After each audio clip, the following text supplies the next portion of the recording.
24절까지 보겠습니다. 요한복음 4장 20절에서 24절까지 보겠습니다. 우리 조상들은 이 산에서 예배하였는데 당신들의 말은 예배할 곳이 예루살렘에 있다 하더이다. 예수께서 이르시되 여자야 내 말을 믿으라. 이 산에서도 말고 예루살렘에서도 말고 내가 아버지께 예배할 때가 이르리라. 너는 알지 못하는 것을 예배하고 우리는 아는 것을 예배하노니 이는 구원이 유대인에게서 남이라. 아버지께서 참되게 예배하는 자들은 영과 진리로 예배할 때가 오나니 곧 이때라. 아버지께서는 자기에게 이렇게 예배하는 자들을 찾으시니라. 하나님의 영이시니 예배하는 자가 영과 진리로 예배할지니라. 아멘. 예배 개요 두 번째 시간을 갖겠습니다. 우리가 예배하는 하나님은 그저 그런 신이 아닙니다. 물론 많은 사람들 하나님 앞에 예배 드릴 때에 그 예배의 그 태도라든지 그리고 하나님께 나와서 예배 드리는 모습들이 이방 신을 섬기는 사람들보다 더 못하는 것을 봅니다. 아무 의미 없는 그 불상이나 그리고 또 종교적인 장식물을 두고 힌두교라든지 그런 데를 가보시면 그들이 신을 향한 그 열정과 그리고 태도는 아주 절대적입니다. 네팔도 길거리마다 신당들이 있어서 지나가면서 그 신에게 복을 빌고 기도하는 그런 사람들이 많습니다. 아침에 출근을 하는데 자기 가게까지 가는 거리가 걸어서 한 10분 정도밖에 안 되는데 일일이 신에게 인사하고 다니니까 한 2시간 정도 걸려서 이제 자기 그 일하는 일터에 가기도 합니다. 그것에 비해서 기독교인들은 오늘날의 기독교인들이 하나님께 예배드리는 태도라든지 그리고 하나님께 예배드리는 이런 모든 모습들이 이방신을 섬기는 사람들보다 훨씬 못하는 것을 보게 되었습니다. 그 이유는 우리가 믿고 있는 하나님이 그저 그런 분이기 때문에.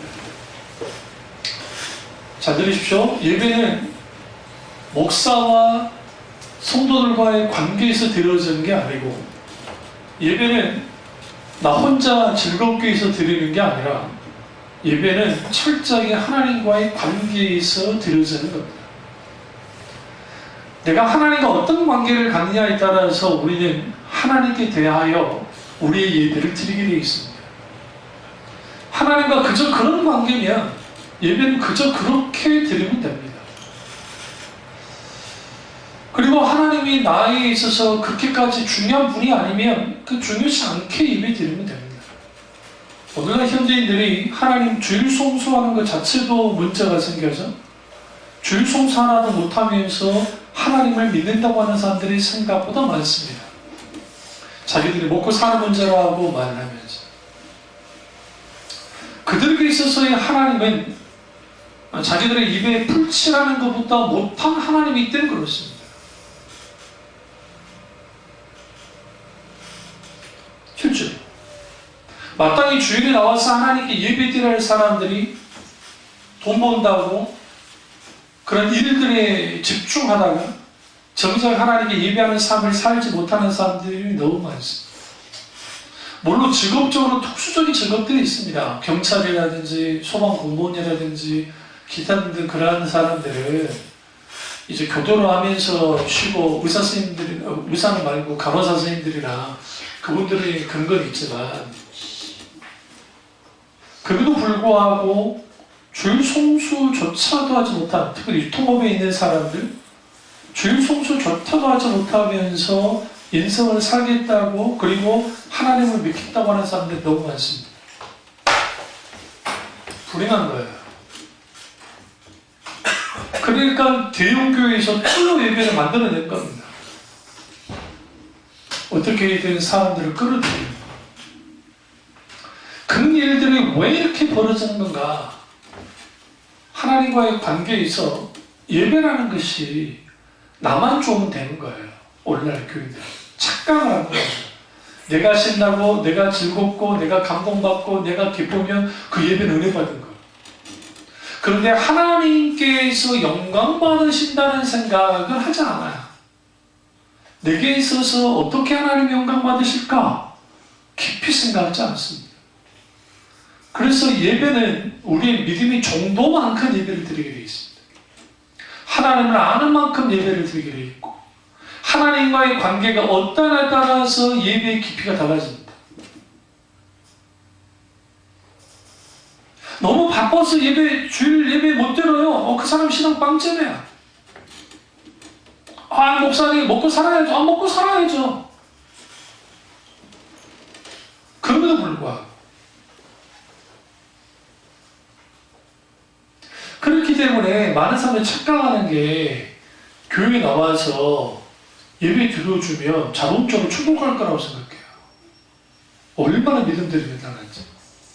그러니까 교회만 나오면 교회 다니는 것과 예배 드리는 것을 동일시하긴 해요. 라고 하는 사람들이. 그런데 교회 나왔어요. 왜 많은 사람들이 대형교회를 다니는 줄 아세요? 좀 편하게 신앙생활하고 싶어서 그래요. 왜냐면 누구 눈치 보지도 않고, 내가 11조 안 한다고 뭐라 하지 않고, 내가 봉사 안 한다고 뭐라 하지 않아요. 이러고 등록하라는 것도 이렇게 교인 수가 몇백 명, 1,000명 되는 교회에는 왔다 갔다 할 때 막 등록 좀 하세요 막 그러지, 초등교회가 되면 누가 누군지 모르기 때문에 등록하세요라는 말을 하지 않아요. 알아서 등록하십시오 그래요. 왜? 사람들이 넘쳐나기 때문에. 굳이 등록하지 않고 편하게 다닐 수 있어요. 그런데 이거 아세요? 하나님과의 예배는 하나님과의 관계인데, 하나님과의 관계가 바로 되어지면 그 예배 자체만으로도 편하게 예배 드릴 수 없어요. 왜냐하면 그분을 기쁘시게 해야 되기. 그 떠돌아다니는 이야기 중에 하나가 있는데, 목사님들 사이에 60대 후반의 어머니와 40대 중반의 아들이 대화해요. 아들이 일만하는 거야. 엄마 나 교회 가기 싫어. 진짜 교회 가기 싫어. 내가 꼭 교회 가야 돼요? 라고 이제 물은 거죠. 그러니까 어머니가 권사님이세요. 너 왜 가기 싫으냐? 세 가지 이유를 댔는데, 첫 번째 이유는 주일날 아침에 늦잠 좀 자고 싶은데 이놈 교회 가려면 늦잠을 못 자잖아요. 그러니까 가기 싫어요. 첫 번째 이유고요. 그 두 번째 이유는 뭐냐? 라고 물어보니까 두 번째 이유는 장로님의 기도가 너무 길다네. 우리 교회는 장로님 없는 거 얼마나 감사해요. 이 교회마다 장로님들의 기도가 목사님 설교보다 긴 수도 있어요. 자거든요. 목사님들의 설교를 제대로 못해요. 저도 어렸을 때 은혜를 받았어도 길게 한 10분 동안 대표 기도하는 장로님의 기도를 나도 못 견뎌 있다니까요. 스르르 뭐가요? 입신이 될라 말라, 입신이 될라 말라, 졸릴라 말라. 창세부터 계시록까지 가버려요. 기도가. 그래 갑자기 이 나라의 민족과 세계 만방과 그러다가 쭉 돌아가자 마지막 끝날 때는 언제냐면 이제 단위 서신 목사님의 설교가 쭉 이제 끝날 때 됐구나. 근데 안 끝나. 안 끝나. 그러면 이제 사람들이 이제 죽으라 그래요. 그리고 끝내. 그럼 장로님의 기도가 너무 길어서 예배드리기 싫다는 거예요. 그럼 마지막 그러면 이유는 뭐냐? 성가대에 삑사리가 싫어서 예배드리기 싫어요. 여러분, 저도 성가대 지휘를 하고도 했지만 삑사리 날 때가 생각보다 많습니다. 왜? 아주 인정받자 무시하는 그런 스타일들이 몇 명들이 있어요. 들어갈 자리에 들어가지 않고 열심히 연습하면 괜찮은데 그게 안 돼요. 그러니까 거스르는 거야. 그러니까 나 교회 안 갈래요 라고 하니까 어머니 원사님이 뭐라고 말하냐면 아들한테, 네가 하나님께 나아가서 예배드릴 이유가 세 가지 있어. 첫째는 예배는 하나님께 마땅히 드려야 될 의무이기 때문에 드려야 돼. 마땅히 하나님께 드려야 되기 때문에. 원래 많은 사람들이 이걸 의무라고 하니까 진누른 의무라고 생각하는데 그게 아니라 거룩한 의무. 마르바등이 뭐라고 했냐면 하나님께 드리는 예배는 거룩한 시간 낭비다 라고 했어요. 우리는 기꺼이 하나님 앞에 거룩한 시간 낭비를 해야 돼요. 근데 오늘날의 사람들이 거룩한 시간 낭비를 하지 않아요. 그냥 가까운 교회 다니면 끝나는 겁니까? 자기의 영혼을 다 파괴시키는 거예요. 영적인 관계를 가져야 돼요. 상호 중보기도 하고 교제 나누고 그렇게 되어져야 돼요. 오늘날 교회가 힘든 시대가 되어지니까 방문하는 교인들의 콧대가 이전 과거에 비해서 엄청 높습니다. 나를 감동시켜서 이 교회 한번 잡아볼래? 라고 생각해. 그리고 설교를 평가하고 또 그 예배에 대해서 막 이러쿵저러쿵 합니다. 문제는 예배는 마땅히 신자가 하나님 앞에 기꺼이 거룩한 시간 낭비를 하면서 하나님께 영광을 드리는 거예요. 두 번째 이유는 좀 잘 생각을 하지 않는데, 두 번째 이유는 예배를 드려야 살 수 있기 때문에 그렇습니다.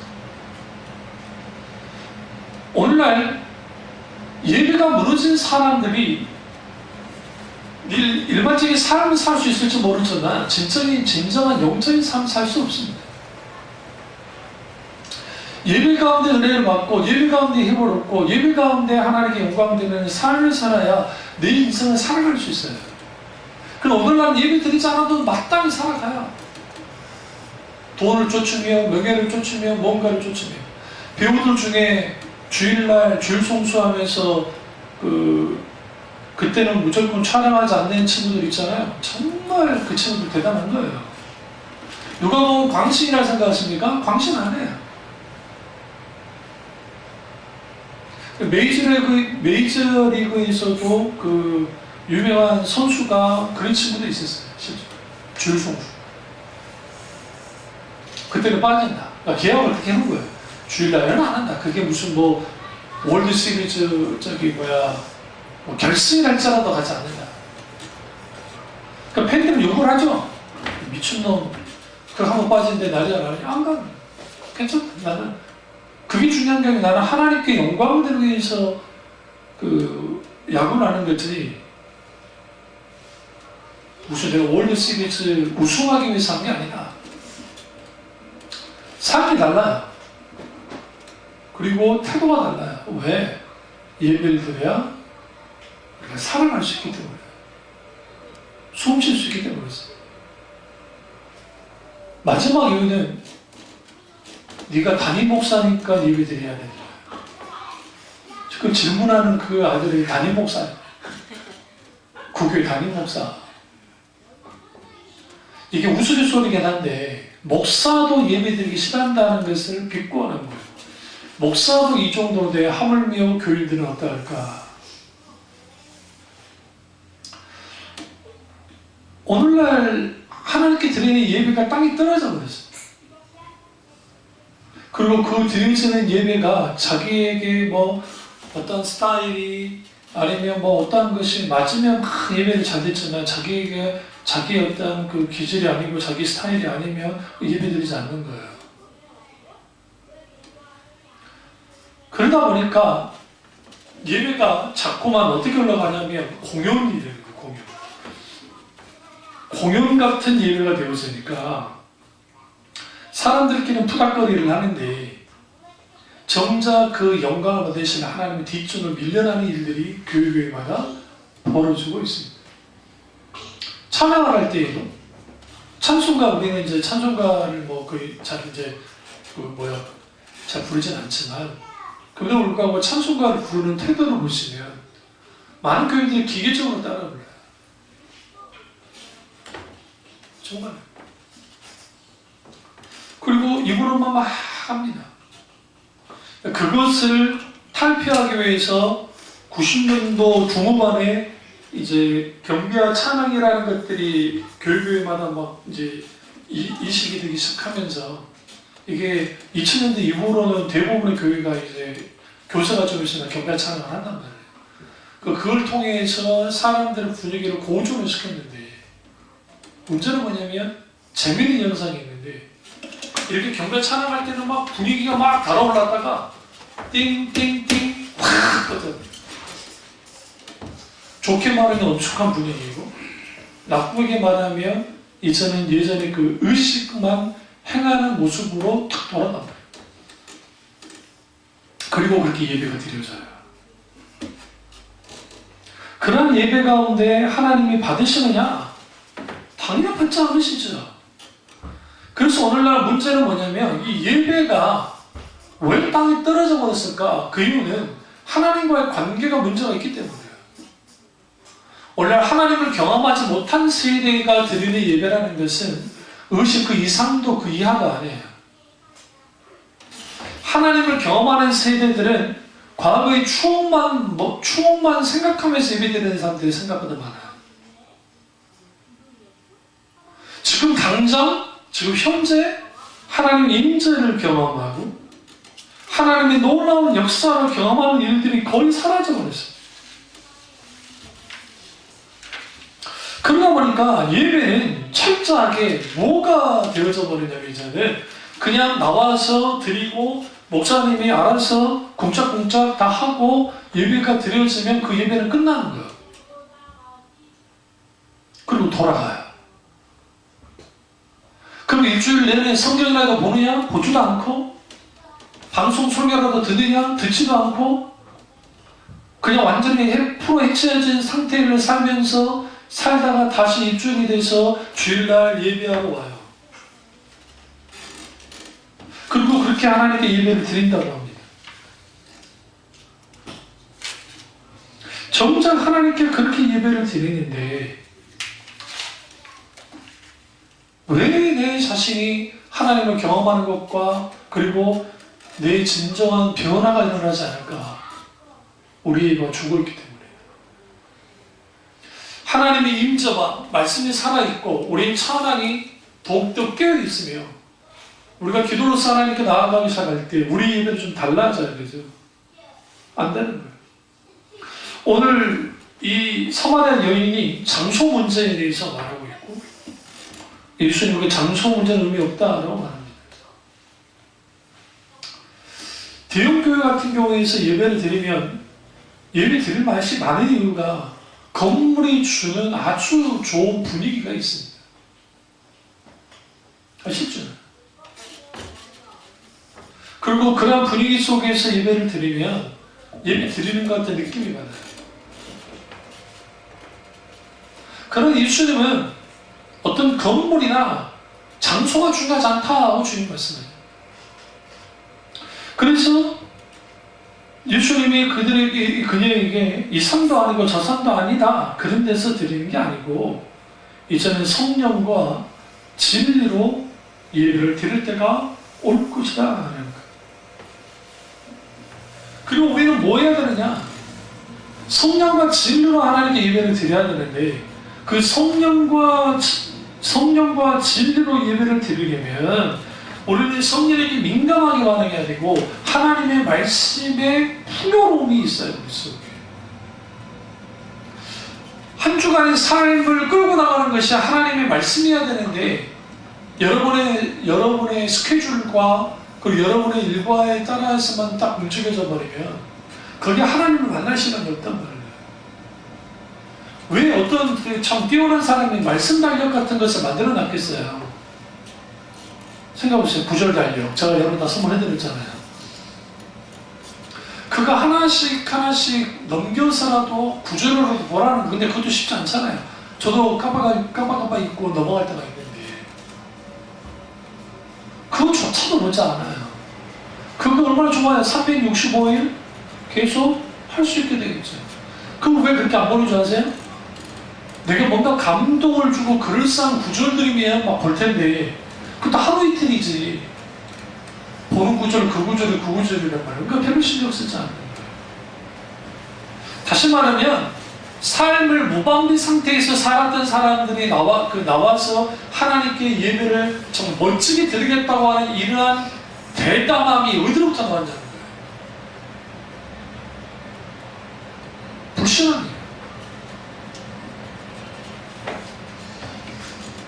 사마리아 사람들은 알지 못하는 것을 예배드렸고 유대인들이나 바리새인들은 아는 것을 예배드렸습니다. 그러나 이 두 가지가 예수는 뭐라고 하냐면 이 두 가지를 이제는 하나님이 그들을 이런 예배 찾는 게 아니라 성령과 진리로 하나님께 드리는 예배를 찾으신다. 하나님이 지금 뭐 하시냐면 예배 드릴 때 찾아오신다.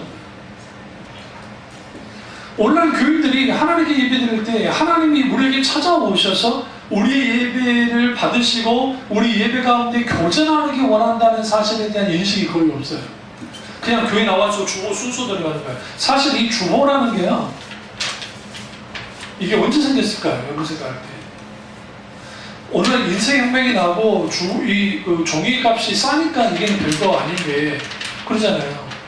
저도 이게 50장에 4,000원, 5,000원 가잖아요. 그런데 과거에는 로드스 목사님이 목회하실 때는 주보라는 것 자체가 존재하지 않았어요. 교회에. 왜 갑자기 나타나느냐? 교회가 세속화되고 난 다음에 주보가 나왔어요. 그래서 로이드 존스 목사님이 주보에 대해서 맹목을 펼쳤다고요. 왜 주보를 문제를 삼았냐면 주보 자체가 잘못됐다는 게 아니에요. 사람들에게 순서 가르쳐 알려주는 것은 좋은데 순서를 만들어 놓고 그 틀 안에 예배를 가둬버렸단 말이에요. 하나님을 일종의 예배의 순서 안에 가둬버린 거예요. 그거에 대해서 맹비난하신 거예요. 왜 하나님이 순서에 갇혀야 되는가? 그분이 부흥이라는 책을 보면 하나님이 역사하실 때 어떻게 즉흥적으로 하나님 찾아오고 역사하실 때가 있어요. 근데 사람들이 이런 수많은 프로그램을 만들어 놓다 보니까 어떻게 되어 있어요? 하나님이 개입에 들어오실 시간이 없는 거예요. 우리 교회는 그래서 광고를 뒤로 다 넘긴 거예요. 중간에 두지 않고. 그리고 불필요한 소위 말하는 이러한 것들은 뺐어요. 사실. 근데 왜 오전 예배의 순서를 이렇게 뒀냐면 이 부분에 있어서 서로 방문하는 사람이 그런 사람도 오해할까봐 그래요. 일단. 그래서 순서만 둔 거예요. 그리고 감동이 있으면 또 내가 이 순서로 가기도 하지만 그러지 않을 때는 주로 이 순서를 굳이 따라하진 않아요. 묶이기도 하고. 이게 좋은 게라는 게 아니에요. 이게 옳은 거라는 게 아니라 중요한 것은 순서 안에 하나님을 가두지 않는 거예요. 오늘날 교회는 얼마나 발전했냐면 이제는 종이주보를 없애버리고 스마트폰 웹주보가 나와요. 요즘. 그래서 교회 그 사이트에 딱 들어가면 주보가 다 나와요. 그러니까 이 주보 인쇄하지 않으면 얼마나 경비가 절약되겠어요. 수천 명의 주보를 해야 됩니다. 저희 교회도 이거 2달에 한 번씩 사거나 뭐 해도 경비가 지출되잖아요. 그 1년에 적어도 거의 5만원 돈 이상, 5만원 돈, 그러죠? 5만원 돈 이상 쓴다고 봐야죠. 거의 가까이. 근데 과거 저도 어렸을 때 그 주보 등사기 생각나세요? 이렇게 등사를. 그게 학생의 주보나 그런 주보는 등사를 했다고. 우리 전도사님 시키시면 먹물 같은 걸 탁 해가지고 이거 해가지고 이걸로 옛날에 우리 쩌라시 분들이 이걸로 해가지고 그 일을 제가 어릴 때 했다니까요. 그게 다 묻어요. 저 원래 미술이 전백이라 그래 재밌어갖고 있어요. 저도 할게요 하면 전화 좀 시켜줘요. 그럼 그거 해가지고 바로 적으면 안 돼요. 이게 퍼지기 때문에. 그럼 이걸 다 날려가지고 적으면 그 냄새가 정말 고약합니다. 근데 그게 좋다고. 어머니 말 들어보니까 우리 교회 어른들 주보도 그렇게 썼다더라고요. 옛날에는. 그러다가 교회가 커져가면서 인수조에 맡기고 인수조 가서 주보를 다 이제 받아오고 다 적고 막 그랬는데 오늘날 예배가 이제는 규격화되고 또 교인 수가 많은 교회들일수록 이 결혼식장에서 결혼식을 찍어내듯이 뒷순서 있으니까 찍어내듯이 찍어낸다는 거예요. 거기에 어떤 하나님의 인조가 있겠어요? 거기에 어떻게 하나님 역사하시냐고요. 물론 역사하실 때가 있을 수도 있겠죠. 그러나 순서에 쫓기고 프로그램에 쫓기고 시간에 쫓기고 다 쫓겨요. 심지어는 설교도 쫓겨요. 설교도 쫓기기 때문에 결국은 무슨 일이 벌어지냐면 순서만 담고 하나님은 없는 그러한 예배가 오늘날 들어주고 있습니다.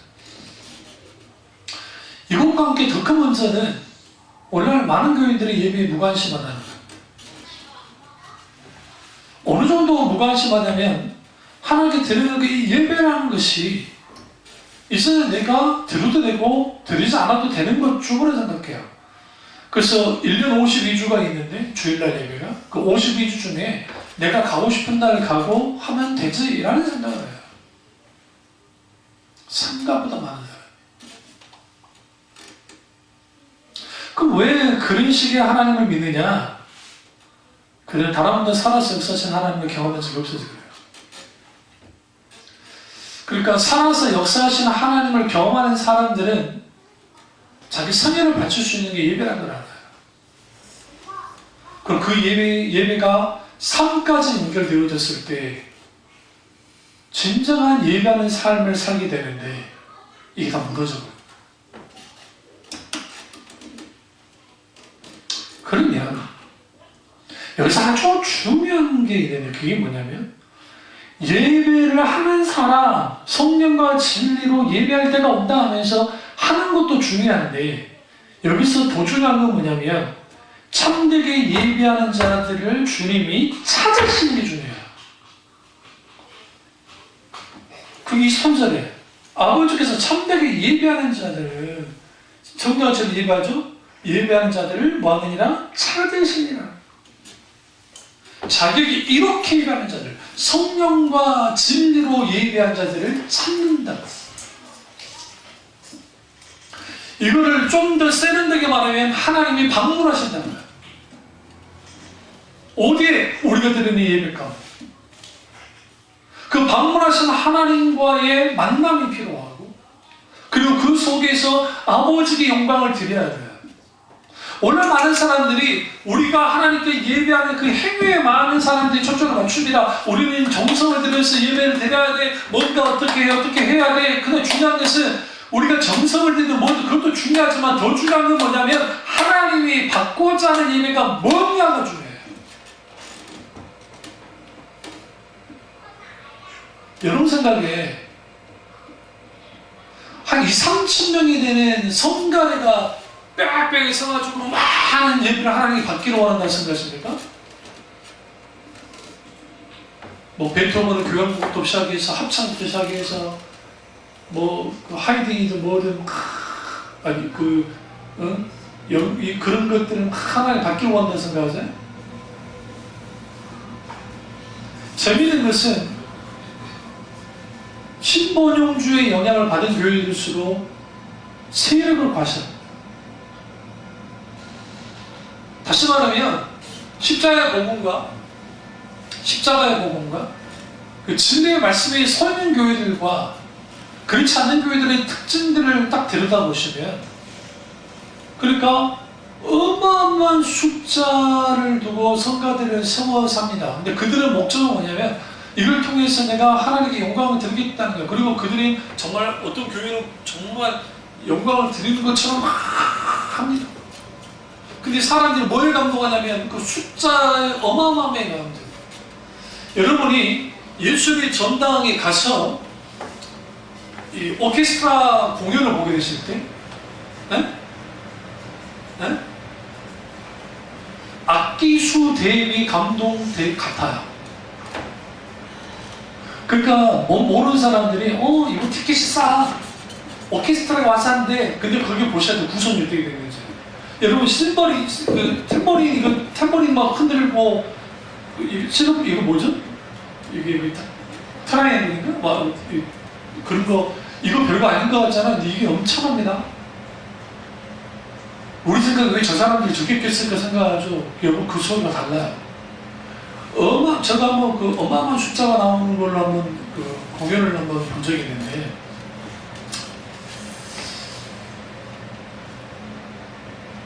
충격이었어요. 왜 사람들이 저런 동요를 보는지에 대해서 이해를 했던 거예요. 하물며 한 20-30여 개의 성가대와 한 3,000여 명의 성가대의 소리는 상상을 초월해요. 진짜요. 북한 공산당 이놈들이 그 아리랑 축전 하잖아요. 10만 명, 한 15만 명 모여가지고 그 엄청난 그 운동장에서 하잖아요. 거기서 막 자기들끼리 막 하면서 거기에 와 하고 막 마스게임 하면서 막 보이잖아.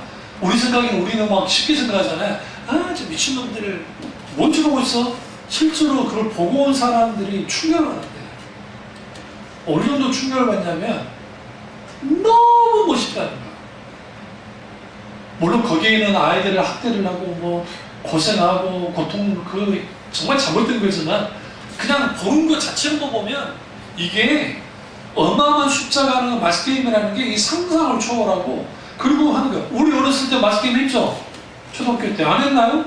우리 군사정부 하면서 운동했다가 이렇게 올라가고 마스게임하고 우리 별짓 다 우리도 똑같이 했다고. 우리 애들 세대에는 그런 거 모르지만 우리는 왜 보여주시고 그때 할머니 할아버지들 그거 보고 어떡합니까? 너무 잘한다 박수 치고 그랬다고. 그러한 것을 그대로 교회로 가지고 들어와서 명목은 하나님께 영광인데 회중을 그 어마어마한 숫자와 어마어마한 그러한 걸 통해서 압도를 해버리는 거예요. 그러니까 사람들이 그걸 딱 들으면 그런 예배를 드리면 사람들이 그냥 있다가 저절로 뭐예요? 뭔가 있는 거예요. 그런 다음에 목사님이 딱 올라가죠. 할렐루야. 목소리를 까면서 주님이 은혜의 톤이라는 것을 가지고 막 소개를 하면 주님을 믿습니다. 아멘. 아멘. 왜 그러는데?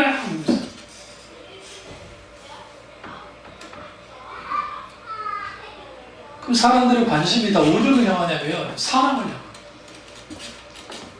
그리고 그러한 예배를 드리고 난 다음에 사람들이 이렇게 생각합니다. 우리 목사님이 신령해. 우리 목사님 영적으로 정말 대단한 것 같아. 사실은 분위기 휩쓸린 것도 모르고.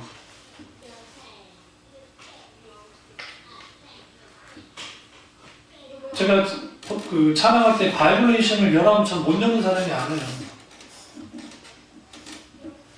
네? 목소리를 조금 더 긁고 거기에 좀 더 기교를 살려가지고 확 할 수도 있어요. 근데 그 모든 것들이 사람들의 마음을 훔치고 그들에게 마치 감동 주려고 하는 거지.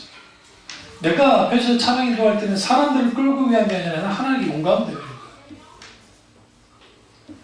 은혜와 영광 머무르소서 내 영혼아 잠잠할지어다 내게 행하신 일 감사해 그 구원 찬양해 은혜와 영광 머무르소서 여호와 함께 하시는 주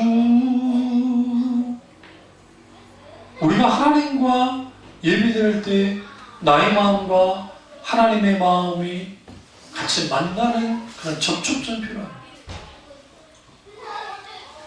사실 이런 분위기를 만들고 하는 것들은 그러한 것들을 위해서 하는 거라고 많은 사람들이 생각하고 실제로 이렇게 합니다. 그러나 실제로 하나님과의 만남은 하나님과의 친밀한 교제 가운데 성령께서 놀랍게 역사하심을 통해서 이루어져야 돼요. 찰스 피니가 온라인 말하면 복음성가 가수부터 시작해서 수많은 인위적인 것들을 집회에 끌고 들어왔습니다. 그 찰스 피니의 영향을 받고 오늘날의 수많은 교회들이 그 영향권 안에 들어와 있습니다. 이 부분을 마틴 로이더스 목사님이나 그 동시대에 살았던 개혁주의자들이 철저하게 그 죄를 거부했습니다. 왜 거부했냐면 우리 붕에 있다나 그런데 분위기 잡고 막 눈물 나게 하고 하면 다음에 사람들이 변할 것 같은데 안 변해요. 인격적인 하나님의 말씀과 그 속에서 하나님 만나야 돼요. 그래야 꼬꾸러져요. 그러면 어떻게 예배에 혁신할 수 있게 되는가? 해야 되는가? 첫째로 감격이 없어도 예배 드려야 됩니다. 우리가 하나님께 예배 드릴 때 많은 사람들이 내가 감격함이 있어야 내가 하나님께 예배 드릴 수 있지 않을까라고 생각합니다. 그러나 여러분 사실 예배는 우리의 감정이 아니라 예배는 첫째 예배는 신앙 고백으로서 드려져야 됩니다. 내가 신나고 즐겁고 기쁘고 뭔가 감동받았으면 그 감동받은 걸 가지고 내가 예배 드리겠다는 거예요. 그리고 문제는 뭐냐면 내게 감격함이 없으면 예배 드리지 않을 겁니까? 예배자들은 하나님에 대한 지식의 깊이와 높이와 넓이에 따라서 예배를 드리게 되어 있습니다. 다시 말하면 하나님을 아는 만큼 예배를 드릴 수 있어요. 호세아가 말하듯이 하나님을 알 때 힘써 하나님을 알아야 될 이유가 뭡니까? 하나님을 바로 섬기기 위해서 그래요. 하나님을 알 때 하나님을 사랑할 수 있고 하나님을 사랑할 때 하나님을 경외할 수 있으며 하나님을 경외할 때 자발적으로 예배하게 되고 마땅히 하나님 앞에 찬양과 영광을 돌려보내게 되어 있어요. 그리고 우리는 예배를 하는 만큼 내가 예배를 어떻게 드리냐에 따라서 하나님을 만나는 것 또한 그 깊이가 달라져요.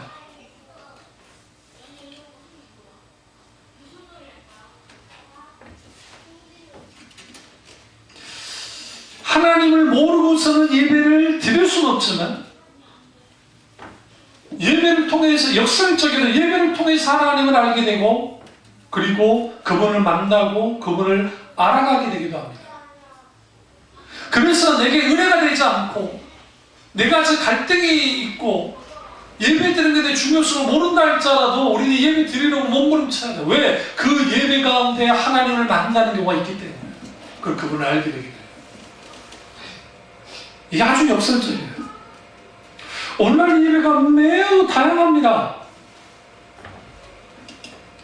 이 예배 순서를 깨뜨리기 위한 예배를 잘못 드는 거라고 주장하는 사람들도 있는데 여러분 이것은 후에 나온 거예요. 이 예배 순서가 그렇게 오래되지 않았어요. 사실요. 응? 주보가 언제 나왔을 거라고 생각하세요? 1960년대에 나왔어요. 영국교회. 그러니까 그 시대에 60년대 이후에 나오면서 로드스 목사님이 살아계셨기 때문에 그 부분에 있어서 굉장히 공격을 한 거예요.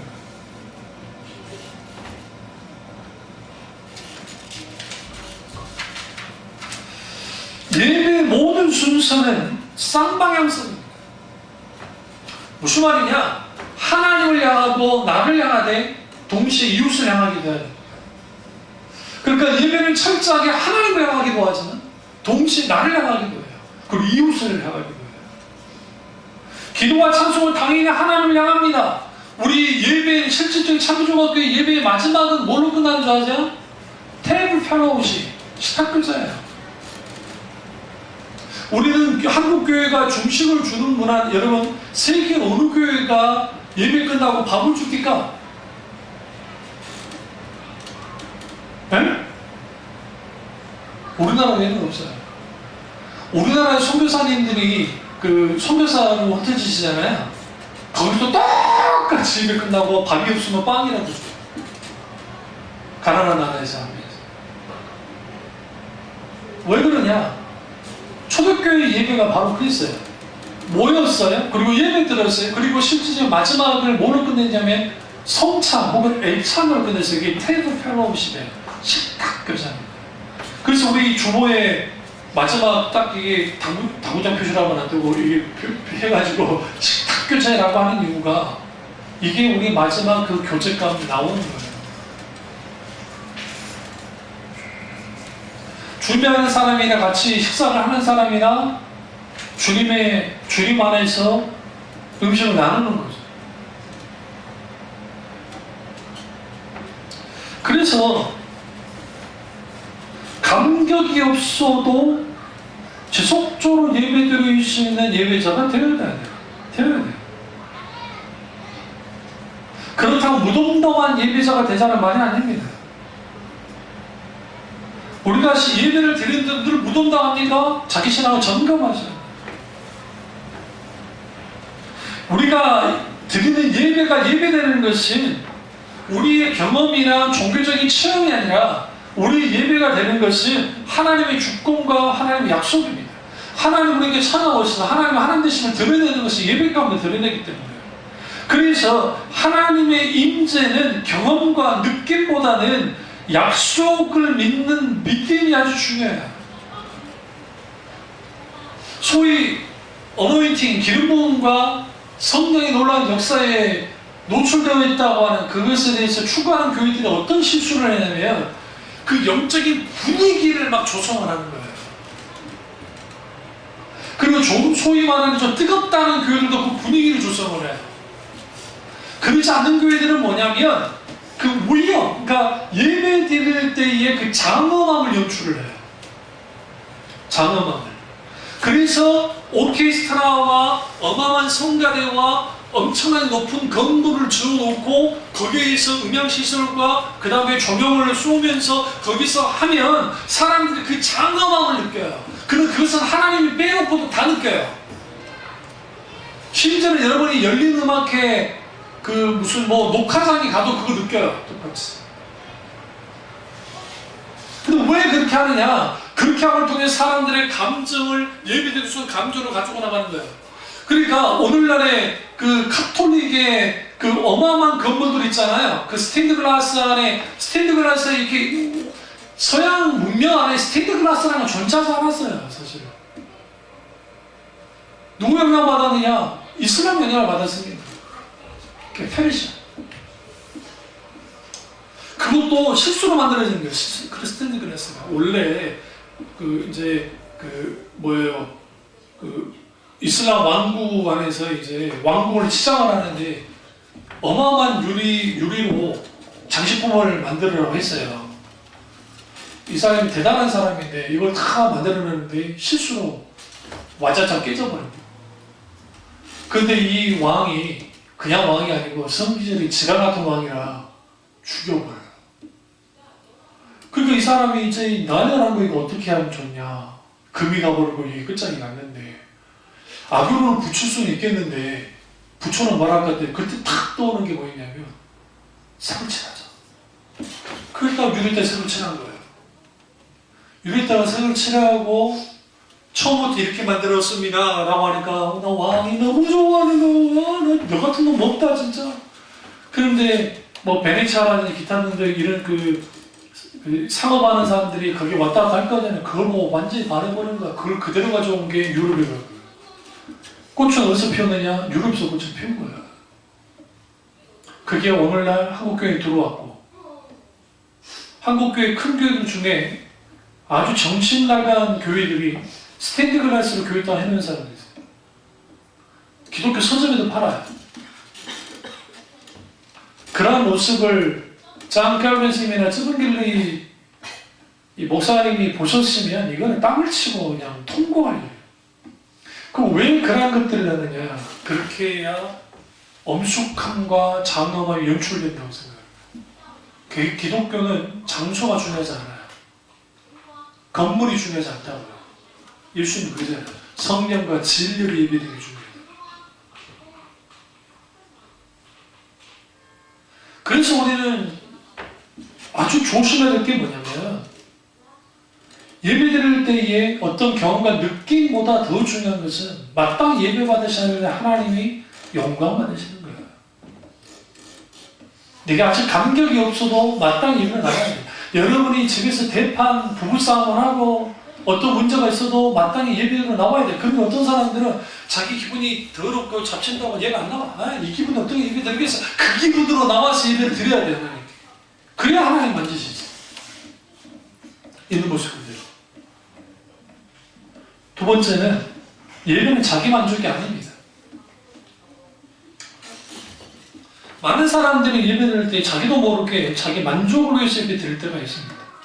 그래서 어쩔 때 아멘 소리가 잘 나오냐면 설교가 자기가 생각하는 설교와 그 맞는 설교를 해주면 등을 가볍게 이렇게 간지러운 부분을 긁어주는 설교를 하면 막 아주 예배에 만족해요. 기뻐하고.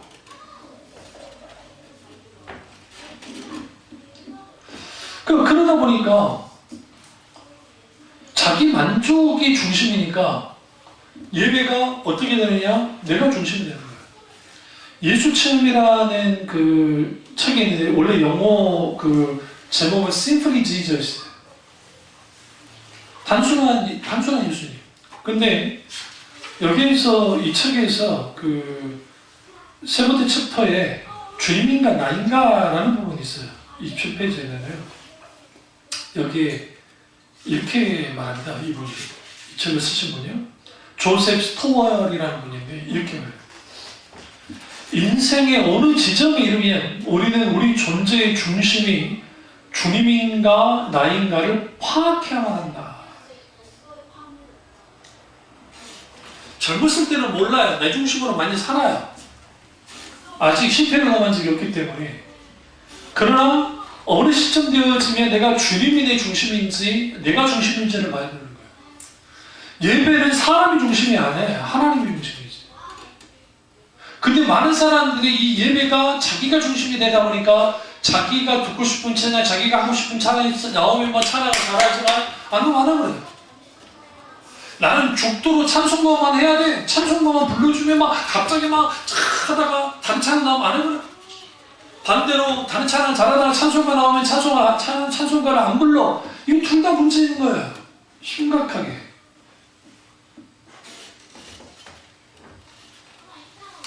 참된 교회는 참된 예배자에 의해서 움직여져요. 예배는 자기를 만족시키는 것이 아니라 하나님을 만족시키는 거예요, 사실은요. 그래서 신앙의 집합체가 뭐냐? 그게 예배예요. 하나님이 만족되어야 될 예배가 사람들이 만족하는 예배가 되어져 버리니까 예배 가운데 자기를 깨뜨리고 자기를 꼽고 내 유익을 접는 일들이 벌어지지 않아요. 다시 말하면 자기를 보나 자기 십자가를 지는 일들이 벌어지지 않아요. 스칸달의 주마에 말씀 앞에 꺾어져 넘어지는 일들이 벌어지지 않아요. 예배 가운데 늘 이래야 된다는 거죠. 어떻게 우리에게 힘을 줘서 뭔가 으쌰으쌰 되어주고 뭔가 은혜 받았고 내가 뭔가 좋은 기분을 받아가지고 그리고 그 예배 드린 걸 가지고 일주일 동안 살아가야지. 그게 예배이지 않은가? 라고 하는 거예요. 그게 오늘날 맥가브란의 성공화, 맥가브란의 소위 말하는 교회 성장학의 법칙에 영향을 받는 한국교회 모습이에요. 그래서 설교의 초점과 모든 초점이 어디를 맞춰 있냐면 어떻게 하면 사람들에게 기쁨을 주고 힘을 주고 용기를 주고 그게 필요 없다는 거 아닙니다. 필요하지만 이제는 어느 날인가 설교는 사람들이 듣고자 하는 사람이 설교가 되어버린 거예요. 설교에 맞서는 설교는 하나님이 하고자 하는 말을 하는 겁니다. 바뀌어져 버린 거예요. 예배 또한 사람들이 원하는 예배가 되어져 버린 거예요.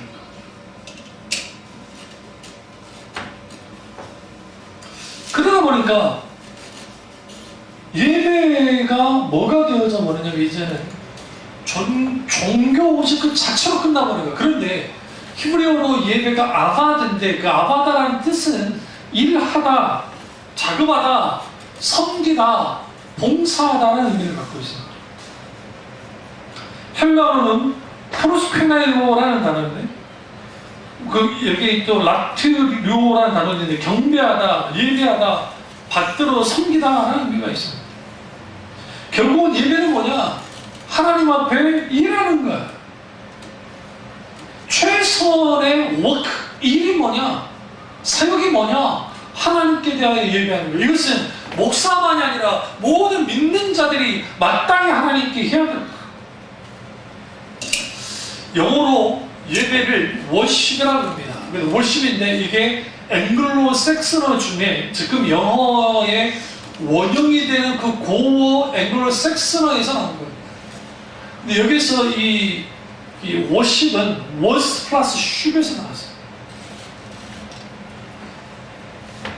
그러면 이 was라는 뜻은 가치라는 뜻이고 ship은 신분이라는 뜻이에요. 그러면 이게 가치 있는 가치, 그 다음에 신분. 그럼 이게 뭐냐 도대체? 예배받기 마땅한 그 가치 있는 분에게 그 신분에 맞게 뭐 하는 거예요? 내가 하는 모든 행위예요. 그게 예배예요. 다시 말하면 교회 나와서 예배 순서만 지키고 가는 그게 예배가 아니라 내가 마땅히 내가 영광 받으시길 가치 있는 그 하나님께 내가 어떻게 하는가 예배 행위를 하는 거예요. 이걸 좀 더 풀어두면 최상의 존경과 존귀를 받으실 만한 가치 있는 하나님께 드리는 행위가 예배입니다. 한마디로 예배는 하나님께 최상의 가치를 돌려드리는 거예요. 인간의 하나님께 최상의 가치를 돌려드릴 때 인간은 없어지고 하나님만이 드러나는 것, 그것이 성경에서 말하는 예배예요. 그래서 예배의 어원은 하나님의 얼굴을 뵙는다, 하나님과 입을 맞추다, 하나님께서 차려주신 음식을 먹고 마시고 즐긴다는 의미를 갖고 있어요. 여기서 하나님의 얼굴을 뵙는다, 하나님의 입을 맞춘다, 이 입 맞춘다라는 의미는 뭐냐면 프랑스 사람들이 여기 뷰하면서 하잖아요. 뭐라고 하죠? 이거 까먹어버렸다. 어차피 인사가 그러잖아요. 그리고 똑같이 아랍 사람들도 막 비슷하게 하죠. 성경에도 사도 바울이 거룩한 입맞춤으로 서로 문화나 인사하라. 우리가 생각하는 그 입맞춤이 아니에요. 인사인데 이게 아주 그러니까 모르는 사람은 저도 이렇게 하잖아요. 낯선 사람에게는. 근데 관계성이 있는 사람들은 그렇게 해요. 고대 사람들. 이때는 굉장히 그 사람을 존중해줘요. 우리 적어도 하나님께 존중하는 예배가 돼요. 그 예배가 되어지려면 하나님을 사랑하고 하나님과의 약속한 장소에서 하나님을 뵙고 하나님과 친밀한 교제와 사랑을 나누면 하나님 주신 신령한 영혼의 양식을 먹고 그리고 마시고 하나님께 감사와 영광과 찬송을 드리고 사랑과 헌신을 고백하는 것, 그것이 예배예요. 다음 주 이어서 우리가 예배개혁을 어떻게 혁신할 수 있는지를 다루도록 하겠습니다. 기도하겠습니다. 기도하실 때 오늘 이 말씀이 나의 말씀이자 우리 말씀 되게